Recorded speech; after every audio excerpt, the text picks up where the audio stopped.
So if you go back to pre-2016, the social media companies didn't see what was happening.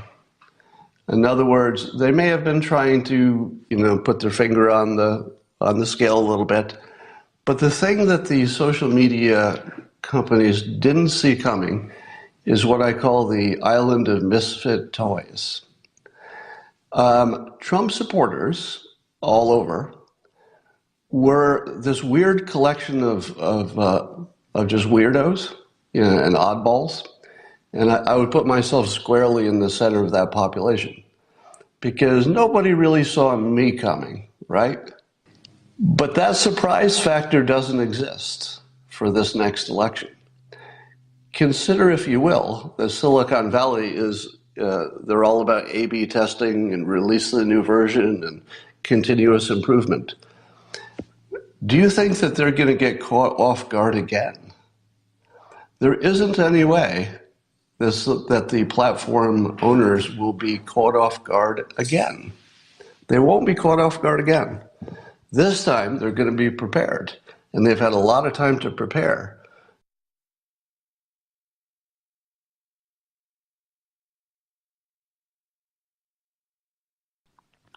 You all know that I've been talking about what I call the slaughter meter. The slaughter meter is a measure of how the election will go and whether President Trump will win by a small slaughter or a large slaughter.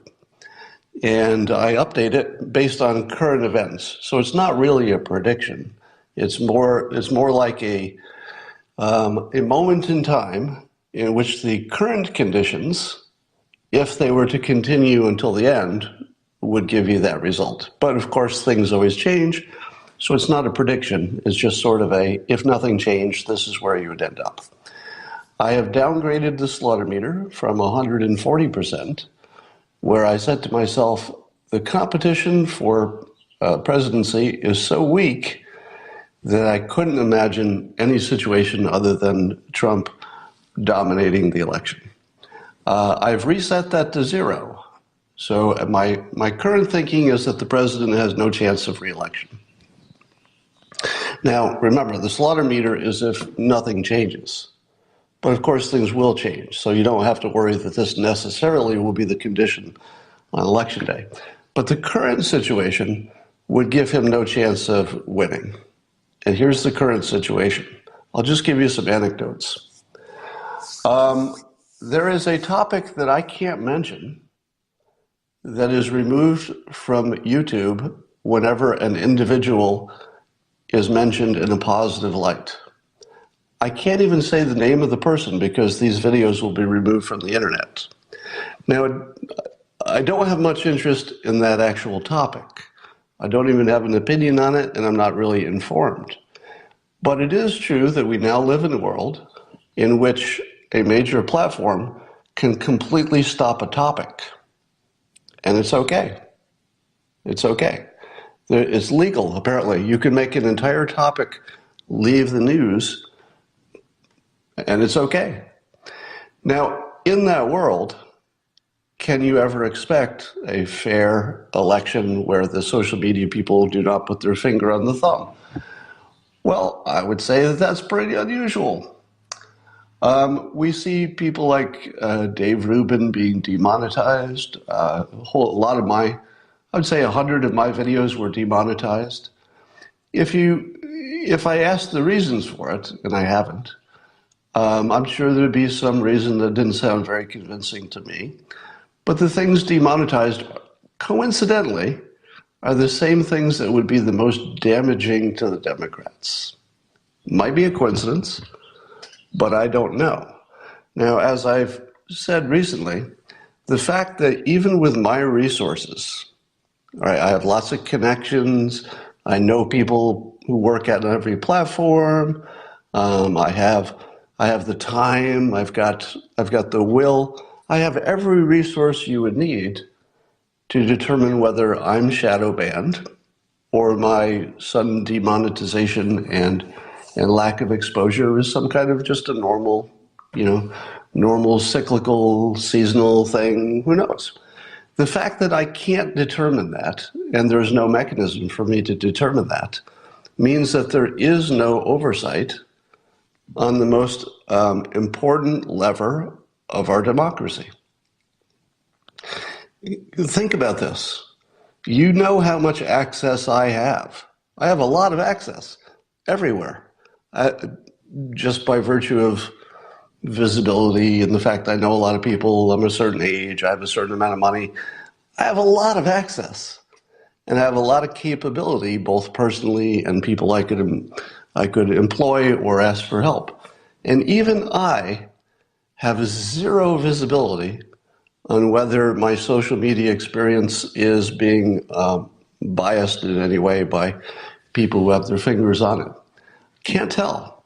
And if I can't tell, nobody can tell. All right?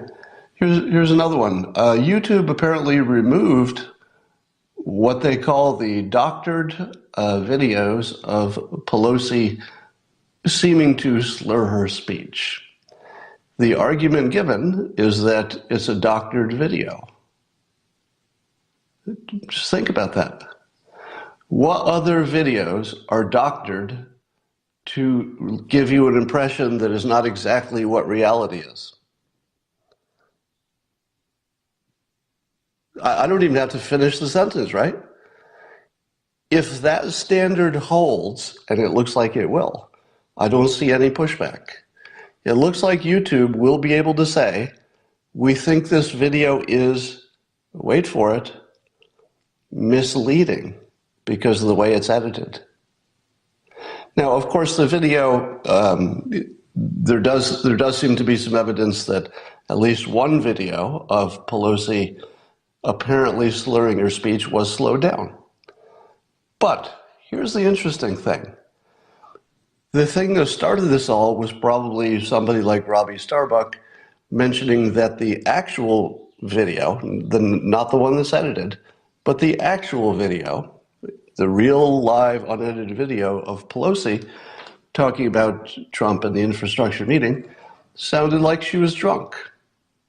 Now, that's an opinion. I'm not saying that it sounded like she was drunk to me. You know, I could easily see that she was old and tired and people slur, and it doesn't mean as much as we like to think it is. But it seems that CNN and other entities are trying to conflate the videos that are doctored with the ones that are not doctored and send the same message.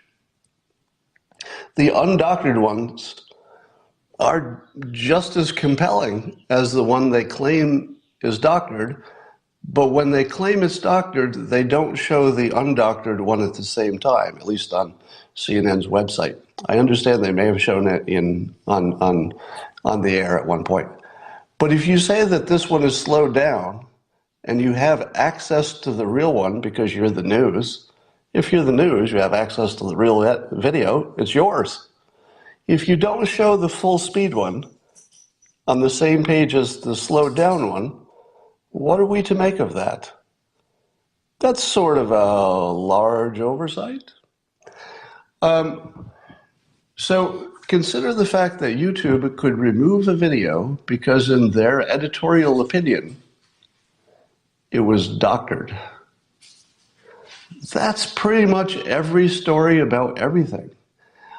And you know what? I could give you an example of something else that was doctored video on a topic that if I even mention the topic, this video that I'm making right now will be demonetized once it's uploaded to YouTube. It won't be demonetized on Twitter. Think about that. There's two topics.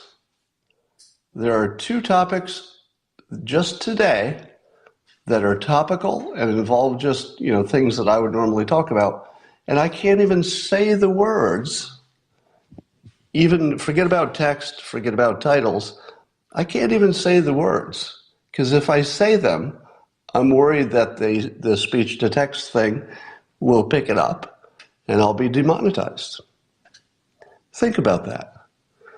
Is in that world, and let me paint the picture a little bit more completely here. Every day I hear from people who say they had to follow me on Twitter for the fourth or fifth time because they get unfollowed automatically.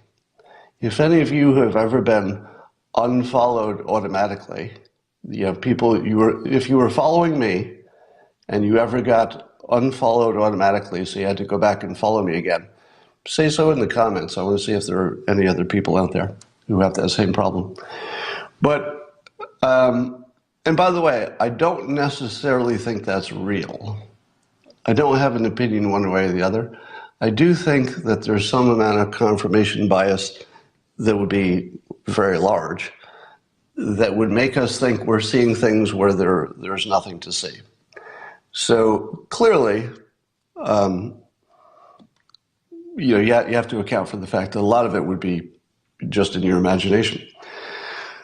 But there's somebody else saying yes. So look at the yeses as they go by on the screen. So, oh my God. Okay, I didn't expect I would see this many yeses. Holy cow. Jack, are you watching this? Look at the yeses coming by in the feed, the number of people who followed me and then got unfollowed, which is not really something that you would forget. I mean, you'd remember it. Holy cow. Somebody said it happened 2 times. Somebody says 4 times. Somebody got unfollowed from me 4 times. Same with following Dan Crenshaw, somebody said. All right, well, so you can see the problem, can you not? Now, again, I want to take it out of the weeds. The weeds here are whether or not I'm being shadow banned or something. So that's the weeds. The higher level, which is the part we can focus on, because we can never really determine if I'm being shadow banned or it just seems like it, or it's confirmation bias, or it's system error. I mean, we will never know. My God, look at all the yeses. I'm a little bit frightened by this. Holy hell. Are the rest of you seeing this? Watch the comments. I'm a little bit speechless. Okay, honestly, I thought I'd get 2 or 3 people saying yes. I'm seeing dozens of people who just happen to be on this Periscope. So, it's filtered by people who happen to be on the Periscope, which is a very small population compared to my 315,000 followers. Whoa. It has been videoed. Some people have videotaped them being following and then having it unfollowed. Wow. Holy cow. All right. I'm sorry, I was a little speechless there for a moment. I think I may remain, but let me finish my point because this is all very relevant to it. So if you go back to pre-2016, the social media companies didn't see what was happening. In other words, they may have been trying to, put their finger on the scale a little bit, but the thing that the social media companies didn't see coming is what I call the island of misfit toys. Trump supporters all over were this weird collection of just weirdos, and oddballs. And I would put myself squarely in the center of that population because nobody really saw me coming, right? Nobody really saw that cartoonist would start spending all his time talking about Trump's persuasion abilities, which would probably change thousands of votes. I've actually asked people online on a survey how many people changed their vote from following me, and it was, I think, 1,500 people said yes, and that's just how many people, you assume that not many people saw the tweet, and not many people answered the tweet, and 1,500 people said yes, I voted for Trump because of following you. You said he was persuasive, and I like that framing.